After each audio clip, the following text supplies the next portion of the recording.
Okay, in this video, we're going to take a look at adding and subtracting fractions that are positive and negative.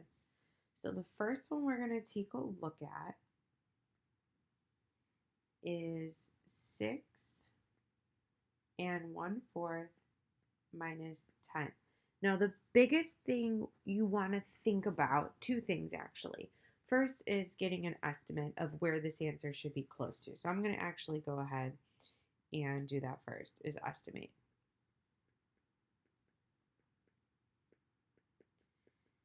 Okay, so 6 and 1/4 is close to 6, and I have -10.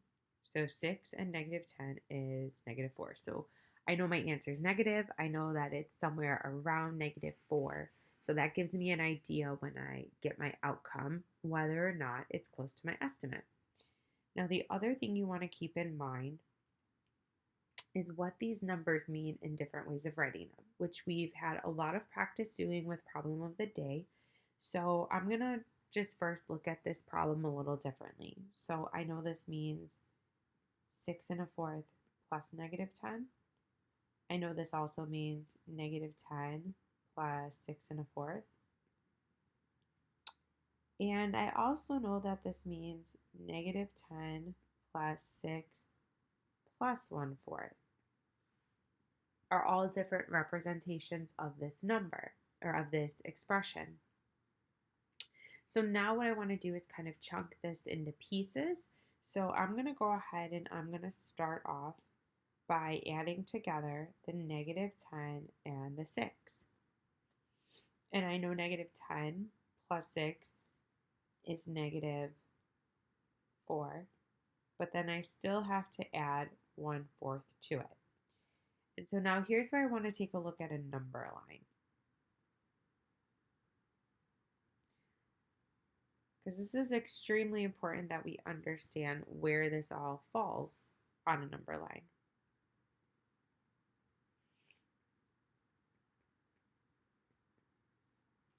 So we know that we're going to add -4 plus 1/4. So if this is -4, I'm adding a positive, so I know that I have to move this way because I'm adding a positive, but how much? Well, if I added one whole, that would be +1 would go that way, right? So if I'm adding a fourth, I'm not going to go all the way to -3, but I'm in between -3 and -4. So that means my answer is going to be -3 and some fractional value. So we're going to say that a fourth is approximately right there. Because I know half, that's half of it, so that's -3.5.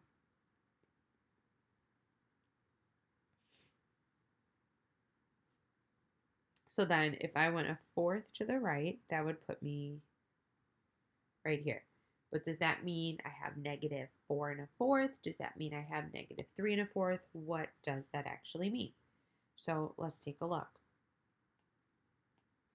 Okay, so we know that it falls in between -3 and -1/4. And I know this is -3.5. So if I'm going by fourths, that would be -3 3/4.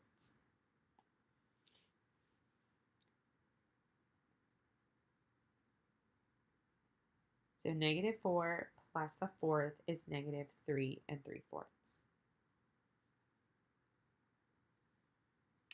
Okay, next one. -4 plus 3.5. So first thing I'm going to do, estimate.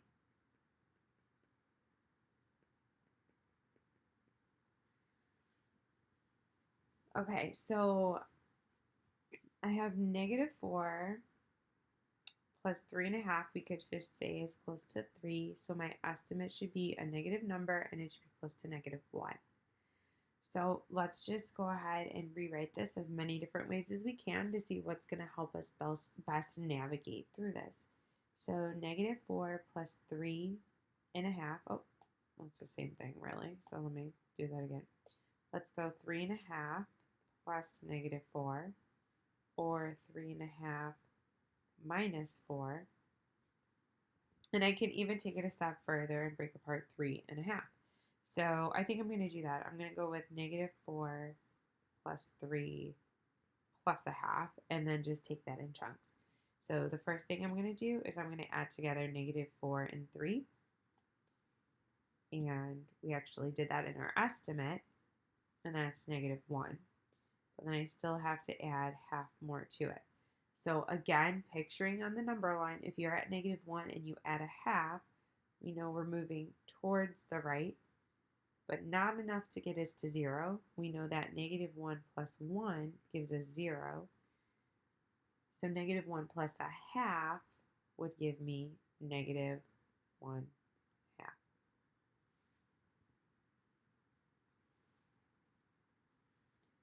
Okay, and the last one we're going to take a look at together is -2 and 3/4 plus -4 and a half. So first thing I'm going to do, estimate.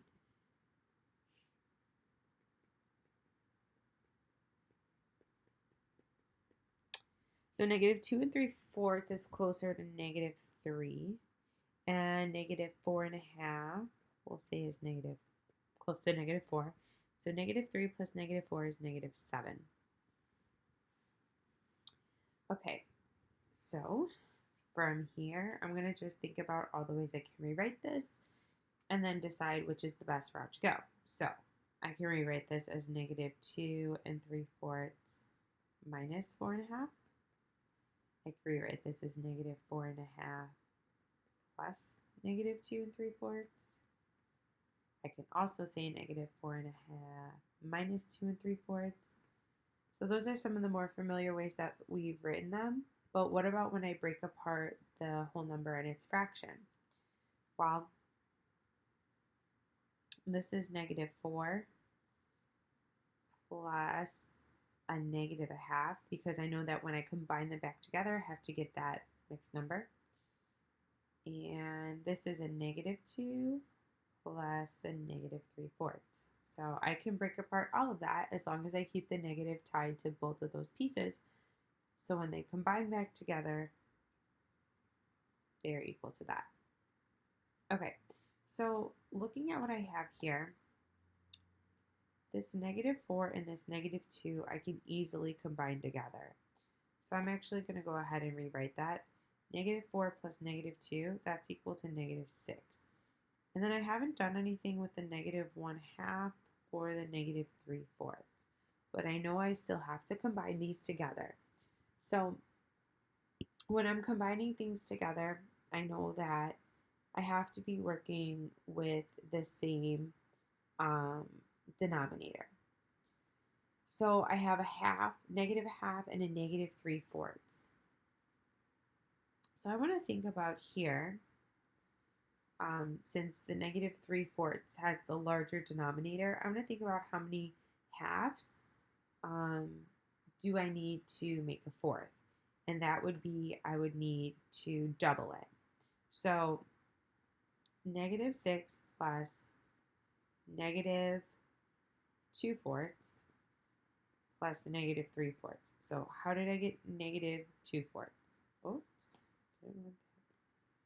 How did I get -2/4? Well, I knew -1/2. If I were to double that, I would get -4/2. So, oh, I'm sorry. That makes no sense. Don't ask me where that came from. I would get -2/4. Okay, I wrote it backwards.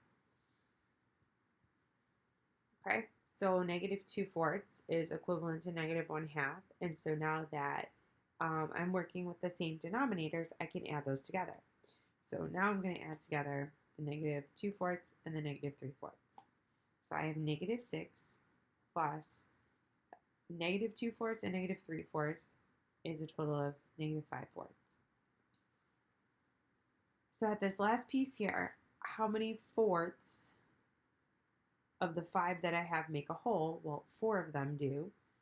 So this is the same as saying I have negative 1 and a fourth, and then negative 6 plus that. And I'm finally going to end up with negative 7 and a fourth. And so that's a strategy to use when you're adding or subtracting fractions with positive and negative, is really thinking about how can you estimate and how can you also rewrite to help you kind of navigate to it.